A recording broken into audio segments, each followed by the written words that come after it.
Alex Kidd was the 8-bit underdog of Sega. He was their mascot for many years until Sonic took his place. He had a total of 6 games and cameoed in 5 others, and even if history has forgotten about this Master System superstar, I think it's a good idea to take a look back of how this bizarre character of Sega came to be. In 1986, a defender-like shooter called Fantasy World. Within that game was Opa, and is widely regarded as Sega's first mascot character. On reflection, it may have not have been an ideal choice for a mascot, but the game's popularity in Japan and Opa's anthropomorphic look did make him an understandable candidate at the time for Sega. As time went by, people started to question more and more if Opa really was the mascot of Sega. It wasn't widely known and they didn't really officially say it. So what was going on? Despite Opa's coin-operated success and the sequels, the landscape of popular games was changing, thanks to Nintendo and the NES, combined with the killer app of Super Mario Bros. Sega and the Mark III only taking a small slice of the market in Japan, which, if you can't tell, is pretty bad news. So they took the decision to release the Mark III in the Western world and call it the Master System, bundled with a system-born platformer hero to attract gamers to the machine, and that hero was Alex Kidd. His first debut was in 1986, a simple platformer game called Alex Kidd in Miracle World. A lot of people say this game is very rough around the edges, but it has a real epic adventure feel that was missing from most platformers at the time. The money gathering, hidden stuff, the map, the vehicles and the little bits of plot throughout. It's fairly advanced for a console title from 1986.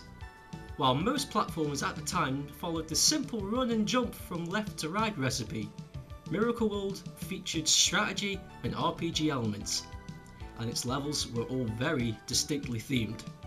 Everybody who had a Master System knew who Alex Kidd was, and to those who played it a lot, they can tell you how bloody frustrating it can be. For a newcomer, it'll be tricky for them to get a hang of it for the first time, especially if they're a young audience. The punch is a default attack with a very large fist that can pretty much one-hit everything. However, you have to be quite close to hit them, and not everything wants to stay still for you. Also, using the fist you can break away blocks in these star boxes to get money and other useful items. You can use the money later on in shops to buy vehicles and other power-ups later to help you fight enemies and pass certain areas. At the end of some stages you'll be challenged by this strange creature, a freak of nature I'd like to see them, and they challenge you to 3 matches of Jankum. Jankum? Isn't that drugs made from shit? Ugh. Back then Jankum didn't existed and it was called J-Ken in this game, which is pretty much just rock, paper, scissors. If you win 2 out of 3, the enemy turns into a rice ball and then you can eat them. If Baggins loses, we eat it whole. And if they win, you die. Simple. My most favourite part of this game though is the little one-manned helicopter. Definitely. Although it is a little bit unfair the first time because you have no idea the vehicles take only 1 hit and then they're gone forever. And that it is something that you have to get used to and quite get on your nerves very quickly. Although, if you manage to not get hit, then enjoy the ride, you know? Looking at this monkey in the tree, and looking at Alex Kidd, a thought comes to mind. Researching into it, turns out some people believe that he's based off the Monkey King from the classic Chinese novel, Journey to the West. Speaking of which, if we're on the subject of research and references, it's also believed that his jumpsuit is also inspired from the iconic yellow jumpsuit worn by the martial arts legend Bruce Lee in the film Game of Death. But it's all speculation, and if it's true, that's pretty damn cool! Alex may not have made the mascot major leagues, but he still left an impact on many gamers, especially early adopters of Sega. So why is Alex so fondly regarded by Sega fans? Because he's a tragic underdog hero, something we all want to see at least once in our lifetime.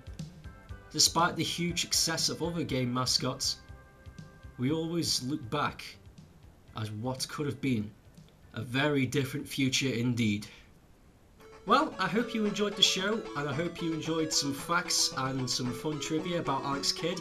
Hopefully you can play it yourself if you can get your hands on it, that is. Make sure to like my Facebook and follow my Twitter, and subscribe to get the most updates from my channel if you like what I do. Make sure to stick around because I'll be posting plenty more videos in the future. Bye bye, and have a great day.